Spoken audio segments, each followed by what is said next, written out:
Welcome to Dragon in the Room, Episode 4. This is Pili. On December 8th, 1994, a fire began in a theater hosting 1,000 children and teachers in Karamay, Xinjiang Uyghur Autonomous Region, China.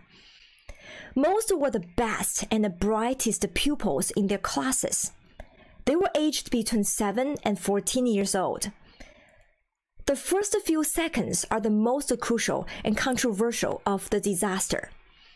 According to survivors, a female official immediately stood up and shouted, "Students, sit down, do not move, let the leaders work out first." The teachers obeyed, and the children remained seated to allow Communist Party officials to work out first. Those Communist Party officials had filed out through the only opened emergency exit. All the other exits remained locked. Afterwards, it was too late for all the children to escape. The reported data said the fire killed 325 people, including 288 school children. Let the leaders work out first. This has always been the CCP's culture. Leaders come first, and ordinary people who are supposedly served by the leaders come second. Rich people come first, and poor people come second. CCP propaganda says ordinary people are the true owners of the nation, but actually they are slaves who are mistreated, bullied, used, and fooled by the government. The CCP paints an image of China as becoming more international and civilized. But when you zoom in, you can see that the CCP ideology has damaged China's people, land, and culture. And innocent kids are the greatest victims. Here is a voice recording of a middle school teacher who is scolding her students in Tianjin Province, China.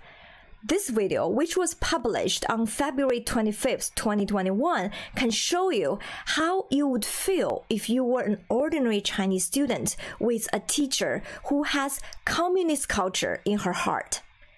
And let me tell you, she represents a huge number of Chinese teachers. Let's watch this video now. 以往送到我班里的学生，家长都是当官的，要不就是家里面条件特别好，事业单位的，家长都极为有素质。你反思一下，你们的家长有多有素质，所以你才能信口开河张说话。怎么你们非说话呀？你妈妈一个月挣多少钱呢？你爸爸一个月挣多少钱呢？别忘了瞧不起你，我告诉你，这你妈妈一年挣的钱都比你妈妈50年挣的多。你们素质是一样的吗？不能一样吗？这不可能一样。 If this video shocked you, it would shock you even more that Chinese people wouldn't be shocked at all because most Chinese people's childhood memories involve such teachers. On Douyin, which is a Chinese version of TikTok, a kid known as Zhong Meimei imitates teachers and got more than 3.6 million followers. Comments on his videos say that his imitations are great and reminded them about their childhood. 对呢，这个理解呢，我不用讲了。讲啥呀？有啥可讲的呀？啊？我用讲吗？我讲你们哪个人听了？啊？就这几个好同学跟着我走啊？那差生我不想管你了啊？ 以后啊，上课我专门给3班上。哎，好学生，你想听的班里的上3班上去啊。咱班以后语文课全改自习，不用上。来，手里拿啥呢？给我拿过来。保护啥呢？巧克力好吃吗？问你话呢，巧克力好不好吃？啊？巧克力好吃吗？去，小店买54个，咱班一人吃1个。来，给我们7个科任老师啊，一人买个去，赶紧的买。你愿意吃吗？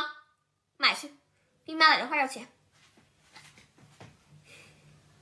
我不发火，我挺长时间没在咱班发火了吧？啊？我不发火，你们就退气我是吗？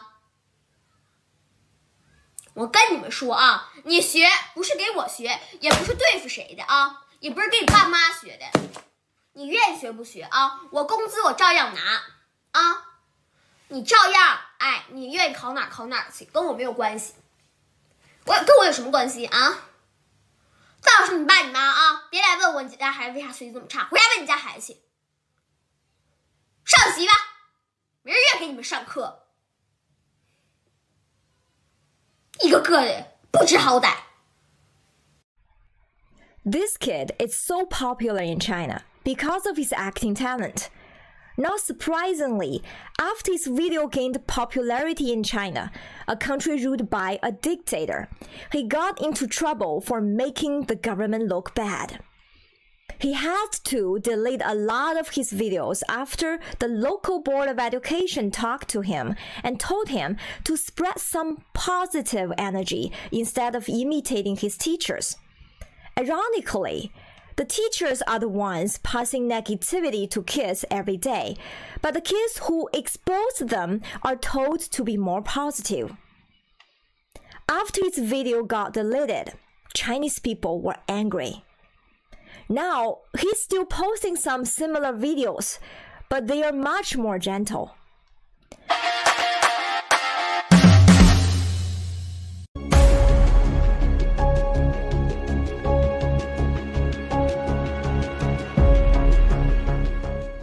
A professor at the University of International Relations talked about how poor people in China should learn philosophy. Here is his quote. Wanting to learn philosophy when you are poor is a waste of yourself and also a waste of philosophy. What are you able to think of? Poverty will limit your imagination. In response, one commenter wrote, "How can you say that? I want to say that what limits your imagination is your heart and mind, not poverty. If you are poor, you should think more. If not, how can you escape poverty?" The professor also said students coming from poor family shouldn't learn fundamental physics and archaeology.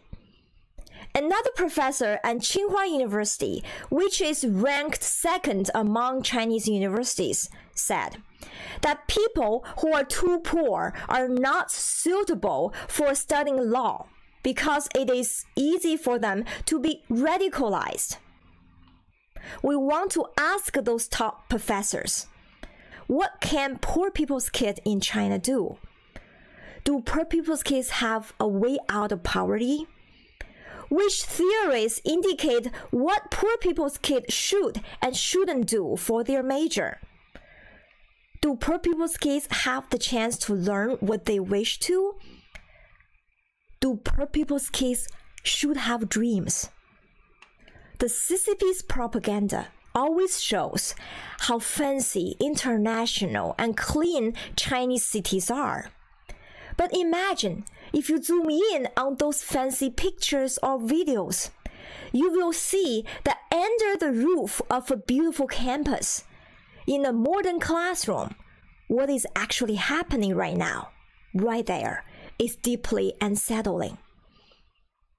The sad thing is that the CCP enslaves teachers, teachers enslave kids at school, plus their parents, and parents enslave their kids at home.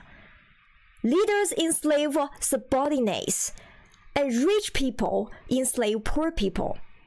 This is what Confucius encouraged: hierarchy. And as you know, the CCP loves Confucius and tries to spread Confucian theories all over the world. We don't know how many kids in China suffered, are suffering, and will suffer under the rules of the CCP. Who can protect their lives, their dignity, their rights, their vulnerable hearts, and their pure souls?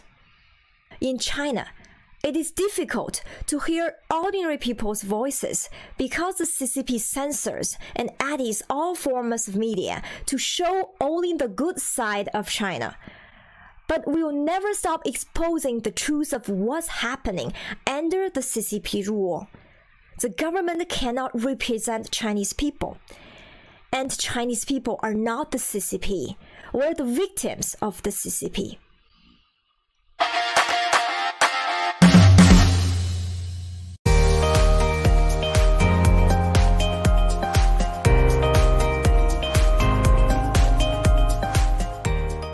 This is Dragon in the Room.